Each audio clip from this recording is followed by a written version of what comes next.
ಜಠರ ರಸದ pH ಮೌಲ್ಯ ಎಷ್ಟು? Option A 4 is the right answer. ಮಳೆ ನೀರಿನ, ಇದು ಆಮ್ಲ ಮಳೆ ಆಗಬೇಕು. ಆಮ್ಲ ಮಳೆಯ pH ಮೌಲ್ಯ ಎಷ್ಟು? ಆಪ್ಷನ್ ಎ 5.6ಕ್ಕಿಂತ ಕಡಿಮೆ. ಆಮ್ಲಶಾಮಕವಾಗಿ ಬಳಸುವ ರಾಸಾಯನಿಕ ಯಾವುದು?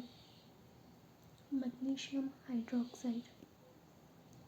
ಆಮ್ಲ ಮತ್ತು ಪ್ರತ್ಯಾಮ್ಲಗಳ ಪರಸ್ಪರ ವರ್ತನೆಯಿಂದ ಉಂಟಾಗುವ ಉತ್ಪನ್ನಗಳು ಯಾವುವು?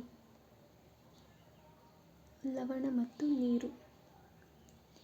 ಎಲ್ಲ ಆಮ್ಲಗಳು ಲೋಹಗಳೊಂದಿಗೆ ವರ್ತಿಸಿದಾಗ ಉತ್ಪತ್ತಿಯಾಗುವ ಅನಿಲ ಯಾವುದು? ಹೈಡ್ರೋಜನ್. ಆಸವಿತ ನೀರಿನ pH ಮೌಲ್ಯ ಎಷ್ಟು? 7. ತುರಿಕೆ ಸಸ್ಯದಲ್ಲಿರುವ ಆಮ್ಲ ಯಾವುದು? ಮೆಥನಾಯಿಕ್ ಆಸಿಡ್. ಚಲುವೆ ಪುಡಿಯ ರಾಸಾಯನಿಕ ಹೆಸರೇನು? Calcium oxychloride. ಉತ್ಪನ್ನಗಳೊಂದಿಗೆ ಉಷ್ಣ ಬಿಡುಗಡೆಯಾಗುವ ಕ್ರಿಯೆಗಳನ್ನು ಡ್ಯಾಶ್ ರಾಸಾಯನಿಕ ಕ್ರಿಯೆಗಳು ಎನ್ನುವರು? ಬಹಿರುಷ್ಣಕ. ಬಹಿರುಷ್ಣಕ ಕ್ರಿಯೆಗೆ ಉದಾಹರಣೆ? ಮೇಲಿನ ಎಲ್ಲವು.